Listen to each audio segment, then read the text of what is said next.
ॐ सुमुखश्चैकदन्तश्च कपिलो गजकर्णकः लम्बोदरश्च विकटो विघ्ननाशो विनायकः धूम्रकेतुर्गणाध्यक्षो भालचन्द्रो गजानन द्वादशैतानि नामानि य पठेत् शृणुयादपि विद्यारम्भे विवाहे च प्रवेशे निर्गमे तथा संग्रामे संकटे चैव विघ्नस्तस्य न जायते शुक्लांबरं धरं देवं शशिवर्णं चतुर्भुजं प्रसन्नवदनं ध्यायेत् सर्वविघ्नोपशान्तये। राधे राधे। जय श्री कृष्ण। मैं केशव कृष्ण शास्त्री उपस्थित हुआ हूँ वेद पुराणों के कुछ प्रेरक प्रसंग के साथ में।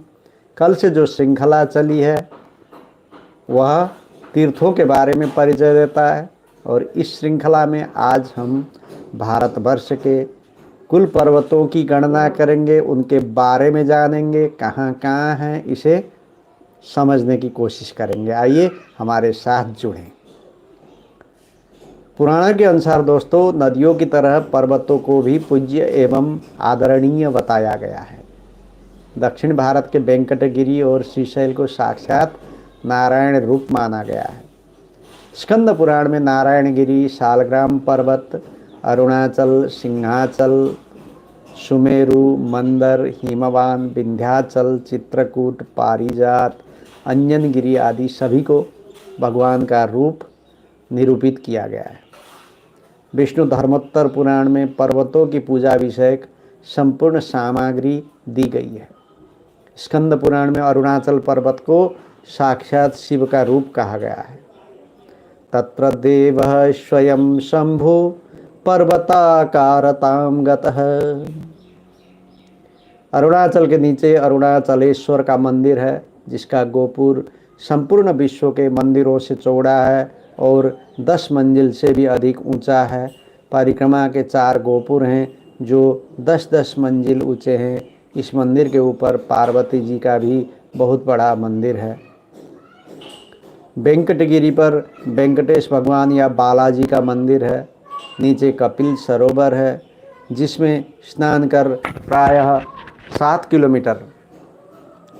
किलोमीटर तक सीढ़ियों तथा पर्वतीय ऊंचाई पर सीधे चढ़ना पड़ता है।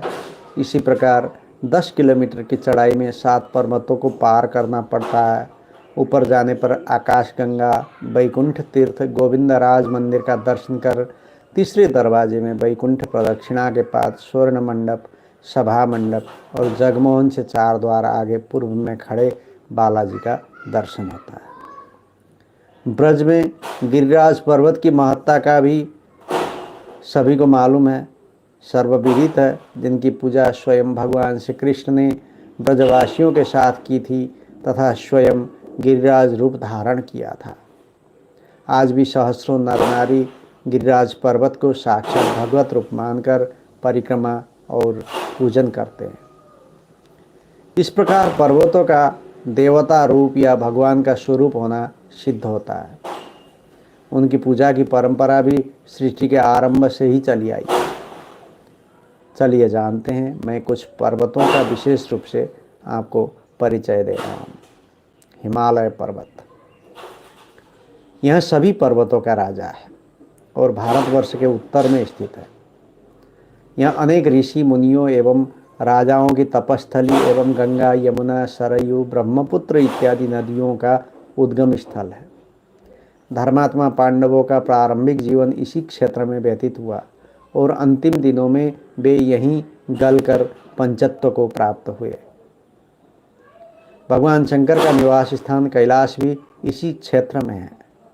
पुराणों में इसे पार्वती जी का पिता कहा गया है। पुराणों के अनुसार गंगा और पार्वती इनकी 2 पुत्रियां हैं और मैनाक, सप्तशृंग आदि 100 पुत्र हैं। हिमालय के क्रोड में बद्रीनाथ, केदारनाथ, मानसरोवर, मुक्ति क्षेत्र, बरहा क्षेत्र आदि अनेक तीर्थ तथा शिमला, मंसूरी, काठमांडू, मुक्तिनाथ, दार्जिलिंग आदि श्रेष्ठ नगर हैं। यह बहुमूल्य रत्नों एवं औषधियों का प्रदाता है। गौरी शंकर कंचनजंगा, सगरमाथा यानी एवरेस्ट, धौलागिरी, नंगा पर्वत, गोसाई स्थान, अन्नपूर्णा आदि विशिष्ट चोटियाँ विश्व की सर्वश्रेष्ठ चोटियों में से एक हैं। पुराणों में वर्णित दूसरा महत्वपूर्ण पर्वत है विंध्याचल। यह भारतवर्ष का दूसरा महत्वपूर्ण पर्वत है, जो इसे उत्तर और दक्षिण के दो भागों में विभक्त करता हुआ अरावली से लेकर राजशाही तक फैला हुआ है। इसमें से तापी, पयोष्णी, निर्विंध्या, क्षिप्रा, बेणा, कुमुदमती, गौरी, दुर्गावती आदि अनेक बड़ी नदियाँ निकली हुई हैं और इसके अंतर्गत रोहतासगढ़, चुनारगढ़, कलिंजर आदि अनेक महान दुर्ग हैं तथा चित्रकूट, विंध्याचल आदि अनेक पावन तीर्थों की स्थिति है। पुराणों के अनुसार इस पर्वत ने सुमेरु से ईर्ष्या रखने के कारण सूर्यदेव का मार्ग रोक दिया था और आकाश तक बढ़ गया था, जिसे अगस्त्य ऋषि ने निवृत्त किया। यह शरभंग, अगस्त्य इत्यादि अनेक श्रेष्ठ ऋषियों की तपस्थली रहा है। हिमालय के समान इसका भी धर्म ग्रंथों में एवं पुराणों में विस्तृत उल्लेख मिलता है। तीसरा पर्वत है पुराणों में वर्णित पारिजात। यह पर्वत 7 कुल पर्वतों में विशेष पवित्र है और विंध्य के दक्षिण पश्चिम में स्थित है। इस पर्वत से वेदवती, काली सिंधु, बेत्रावती, चर्मन्वती, साबरमती, अवंती एवं शिप्रा आदि नदियाँ निकलकर पश्चिम भारत को पवित्र करती है। ये सभी नदियाँ मध्य भारत के पश्चिमी भाग, पश्चिमी भारत और गुजरात से विशेष रूपेण संबद्ध है। मार्कंडेय पुराण और विष्णु पुराण के अनुसार यह पर्वत भरुक और बालव क्षेत्रियों का निवास स्थान था। मार्कंडेय जी को इस पर्वत पर बाल मुकुंद का दर्शन हुआ था। मत्स्य पुराण के अनुसार तारकासुर ने इसी पर्वत की कंदरा में कई 100 वर्षों तक निराहार रहकर पंचाग्नि ताप कर अंगों को अग्नि में हवन कर ब्रह्मा जी को प्रसन्न किया था और 7 दिन के बालक को छोड़कर अन्य किसी से भी न मरने का वर प्राप्त किया था। भगवान श्री राम की बानरी सेना में इसी पर्वत के बंदर अधिक थे, ऐसा ब्रह्मांड पुराण में उल्लेख है। इसकी उपत्यका में इंदौर, देवास, गोधरा, धार, केवड़ेश्वर, पावागिरी, जैन तीर्थ, गांधीनगर, बीरमगांव, सुरेंद्रनगर आदि नगर बसे हुए हैं। मलयगिरी दूसरा पर्वत है जो पुराणों में बहुत चर्चित है। यह ट्रावणकोर जिले में दक्षिण भारत के प्राय दक्षिणी भाग में अवस्थित है। इसमें से कृतमाला या बेगई या उत्पलावती नाम की 2 नदियां निकलकर प्रवाहित होती है। यह मलयागिरी चोल देश से लेकर सुदूर दक्षिण तक फैला हुआ है। यहाँ का मलयगिरी चंदन बहुत ही प्रसिद्ध है और भगवान विष्णु को अत्यधिक प्रिय है। महर्षि अगस्त्य इसी पर्वत पर निवास करते थे, ऐसा श्रीमद् भागवत के 6ठे स्कंद और मत्स्य पुराण के 7वें अध्याय में वर्णित है। इसका उत्तर भाग मैसूर को स्पर्श करता है। चंद्रगिरी पर्वत इसके दूसरी ओर है। महेंद्राचल। महेंद्रगिरी भारतवर्ष में 2 माने जाते हैं, एक पूर्वी घाट पर तथा एक पश्चिमी घाट पर। वाल्मीकि रामायण का महेंद्रगिरी पश्चिमी घाट पर है, जहाँ से हनुमान जी कूदकर लंका गए थे। दूसरा महेंद्रगिरी जो पुराणों में वर्णित है, पूर्वी घाट के उत्तर में और उड़ीसा के मध्य भाग तक फैला हुआ है। पुराणों के अनुसार यह परशुराम जी का निवास स्थान बताया गया है। इस पर्वत पर स्थित परशुराम तीर्थ में स्नान करने से अश्वमेध यज्ञ का फल मिलता है। इस पर्वत के पूर्वी ढाल पर युधिष्ठिर का बनवाया हुआ मंदिर बड़ा ही आकर्षक है। थोड़ी दूर पूर्व में ही पांडवों की माता कुंती का मंदिर है। यहीं पर गोकर्णेश्वर मंदिर की स्थिति है। पुराणों के अनुसार लांगुलिनी, ऋषिकुल्या, इक्षुधरा आदि नदियाँ निकली हुई है, जिससे यह लगता है कि यह पर्वत और पश्चिम तक फैला हुआ है, क्योंकि ऋषिकुल्या जिसे रसकोइल कहा गया है, वह नदी दक्षिण पूर्व से बहकर सोन नदी में मिलती है। वायु पुराण, मत्स्य पुराण, भागवत पुराण, ब्रह्मांड पुराण आदि में इसका अनेकथा उल्लेख किया गया है। दूसरा पर्वत है शुक्तिमान।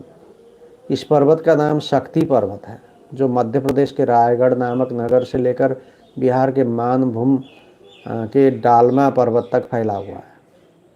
इसमें अब बहुत से औद्योगिक नगर विकसित हो गए हैं। यह विंध्याचल पर्वत के दक्षिण से लेकर बीच से उसे काटता हुआ सुदूर पूर्व तक चला गया है।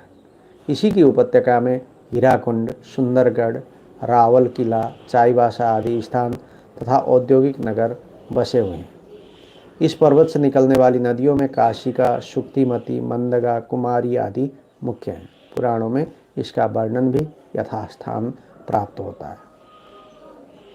चित्रकूट। पुराणों एवं भारतीय धर्म ग्रंथों में चित्रकूट पर्वत की महिमा अनेक रूपों में वर्णित की गई है। महर्षि वाल्मीकि ने कहा है कि जब तक मनुष्य चित्रकूट के शिखरों का अवलोकन करता रहता है तब तक वह कल्याण मार्ग पर चलता रहता है तथा उसका मन पाप कर्म में नहीं फंसता। यावता चित्रकूटस्य नर श्रृंगाण्यवेक्ष्यते कल्याणानि समाधत्ते न पापे कुरुते मनः। यद्यपि चित्रकूट स्वयं पर्वत है, परंतु इस पर कामदगिरी नाम की एक पहाड़ी है जहाँ स्वयं भगवान राम ने वनवास काल में निवास किया था तथा प्रस्थान करते समय इस लघु पर्वत को वरदान भी दिया था, जिसके कारण आज भी सहस्रों नर नारी प्रतिदिन नियम पूर्वक कामदगिरी की परिक्रमा और पूजन करते हैं। श्रीमद् भागवत चतुर्थ स्कंद के प्रथम अध्याय के अनुसार ब्रह्मा, विष्णु और शिव इन तीनों त्रिदेवों को यहीं क्रमशः चंद्रमा, दत्तात्रेय और दुर्वासा के रूप में जन्म ग्रहण करना पड़ा था। इसी प्रकार यहाँ प्रवेश करते ही राजा नल, धर्मराज युधिष्ठिर आदि के क्लेश नष्ट हो गए थे। भगवान श्री राम के वनवास, नल और युधिष्ठिर की तपश्चर्या एवं पग पग पर पवित्र तीर्थों की स्थिति के कारण चित्रकूट का महात्म्य अत्यधिक है। विभिन्न रामायणों, पद्म पुराण, स्कंद पुराण आदि एवं महाभारत आदि ग्रंथों में चित्रकूट का अमित महात्म्य तथा परम रम्य वर्णन उपलब्ध होता है। यहाँ पर अत्रिका आश्रम, कामदगिरी, भरतकूप, सीता रसोई, हनुमान धारा, राघव प्रयाग, कोटि तीर्थ, प्रमोद वन, जानकी कुंड, शीर्षा वन, स्फटिक शिला, अनुसुईया जी, गुप्त गोदावरी, यज्ञवेदी आदि तीर्थ एवं पवित्र स्थान विशेष रूप से उल्लेखनीय है। दूसरा पर्वत है ऋक्षवान पर्वत। इसका वर्णन कई पुराणों में प्राप्त होता है। यह अत्रि मुनि का निवास स्थल एवं उनकी तपस्थली कहा जाता है। जब प्रसेन मृगया में गया हुआ सिंह के द्वारा मारा गया था तब भगवान श्री कृष्ण ने इसी पर्वत पर उसकी तलाश की थी। इस पर्वत से बिहार में बहने वाली सोन, उड़ीसा में बहने वाली महानदी, चित्रकूट में बहने वाली मंदाकिनी, गोंडवाना में बहने वाली नर्मदा, भोपाल से सागर की ओर बहकर बेतवा में मिलने वाली दसारणा, धसान नदी तथा तमसा, मंजुला आदि नदियाँ निकली हुई हैं। इससे सिद्ध होता है कि चित्रकूट के पास का पर्वत जो गोंडवाना तक जाकर पारिजात को स्पर्श करता है वही है ऋक्ष पर्वत। यहाँ विंध्याचल से सटे हुए दक्षिण में स्थित एक प्रकार से उसका मध्य भाग है, क्योंकि आजकल अरावली से लेकर राजशाही तक विंध्याचल को माना जाता है। उसमें कई पर्वत सम्मिलित हो जाते हैं। इस पर्वत की उपत्यका में भोपाल, सागर, जबलपुर आदि अनेक प्रसिद्ध नगर बसे हुए हैं। इनके अतिरिक्त अन्य बहुत से तीर्थ स्थान, मंदिर, झील, झरने आदि भी इस पर्वत में स्थित हैं। दूसरा पर्वत है सह्यागिरी। इस पर्वत की महिमा पर स्कंद पुराण का सह्याद्री खंड एक स्वतंत्र ग्रंथ है। यह पर्वत पश्चिमी घाट पर्वत के पास स्थित है, जो आज भी इसी नाम से जाना जाता है। यह भी महर्षि अगस्त्य का निवास क्षेत्र था। दक्षिण शालग्राम, धर्मस्थल, सुब्रह्मण्य क्षेत्र, बंगलौर, यादवगिरी आदि अनेक तीर्थस्थल इसी पर्वत की उपत्यका में बसे हैं। इस पर्वत का राजर्षि नहुष के जीवन चरित्र से विशेष संबंध रहा है। इनमें एक विशेष तीर्थ सह्यामलक तीर्थ है, जिसका विस्तृत वर्णन नरसिंह पुराण के कई अध्यायों में मिलता है। नरसिंह पुराण में सप्तकुलाचल पर्वतों के साथ इसका बार बार उल्लेख प्राप्त होता है। प्राय पश्चिमी घाट का पहाड़ या मलाबार का उत्तरी भाग सह्याचल खंड में है। सिरोल तथा नरसिंह या निरसिंहबाड़ी क्षेत्र भी यहीं स्थित है। प्राय सभी पुराणों में स्वल्प शब्दांतर से इस पर्वत विशेष को और इससे जुड़े हुए अन्य क्षेत्रों को सारी पृथ्वी में मनोरम प्रदेश बतलाया गया है।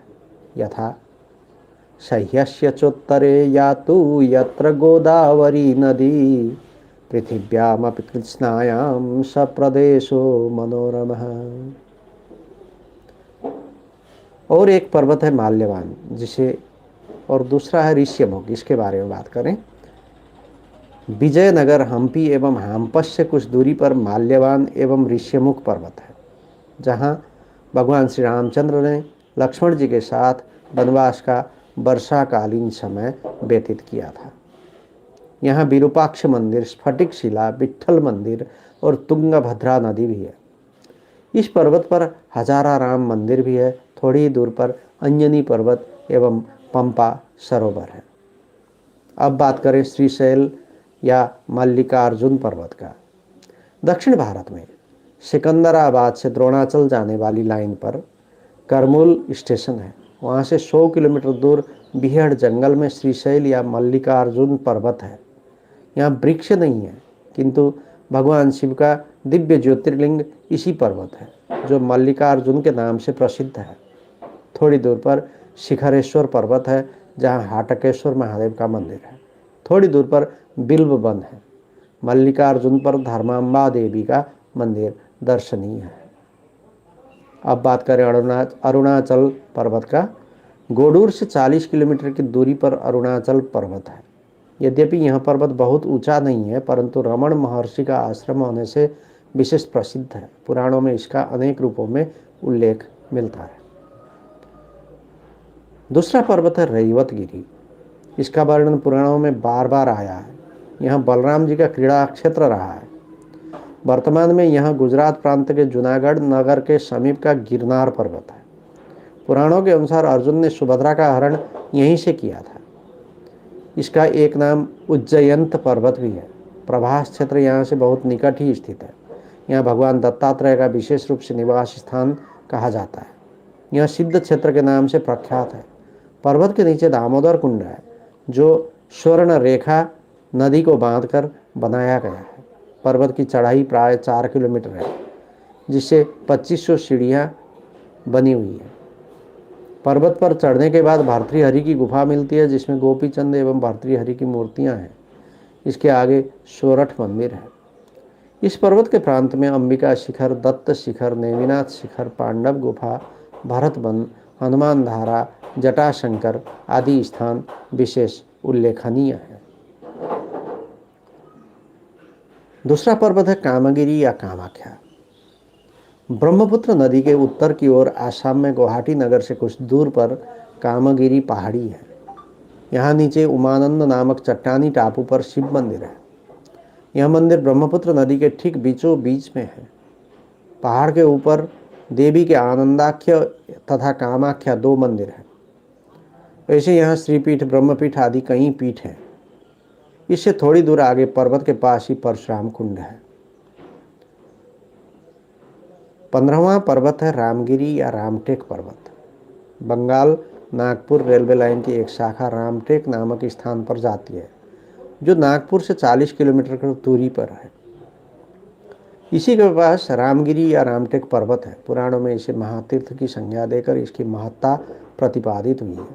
गरुड़ पुराण में रामगिरी आश्रमम परम ऐसा कहा गया है। पर्वत के शिखर पर भगवान श्री राम का मंदिर और एक पुराना किला भी है। इसके अतिरिक्त अन्य पवित्र स्थान भी इस पर्वत प्रांत की पवित्रता एवं अलौकिकता सिद्ध करते हैं।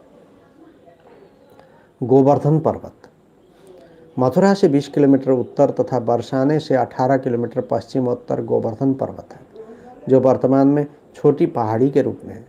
यह 7 किलोमीटर लंबा और 2 किलोमीटर चौड़ा है। इसकी ऊंचाई बिल्कुल ही कम है। इसकी परिक्रमा मात्र 20 किलोमीटर की है, जिसे श्रद्धालु भक्तजन पूर्ण करते हैं। यह पर्वत मानसी गंगा का उद्गम स्थान है। परिक्रमा मार्ग में गोविंद कुंड, राधा कुंड, कृष्ण कुंड, कुसुम सरोवर आदि अनेक पवित्र कुंड एवं सर मिलते हैं। भगवान श्री कृष्ण ने इंद्र के कोप से ब्रज को बचाने के लिए अपनी उंगली पर इसी पर्वत को धारण किया था। यह सुप्रसिद्ध कथा है। उस समय इसका विस्तार अधिक था। भागवत, विष्णु पुराण आदि में इसकी विशेष महत्ता है। इन पर्वतों के अतिरिक्त भारत में अन्य भी मंगलप्रस्थ, ऋषभगिरी, कूटगिरी, कोलाचल, बारीधार, कुकुबगिरी, नीलगिरी आदि सहस्रों पर्वत हैं जो पवित्र एवं स्मरणीय हैं, परंतु विस्तार, भय एवं स्थान अभाव के कारण यहाँ उनकी चर्चा नहीं की जा रही है। दोस्तों, आज हमने भारतवर्ष के कुल पर्वतों के बारे में जानकारी ली। यह सब भारत के तीर्थ स्थानों में आते हैं। कल के प्रसंग में आप 7 मोक्षदायिनी पुरियों के बारे में जानेंगे। अब मैं केशव कृष्ण शास्त्री आपसे लेता हूँ इजाज़त। नमस्कार।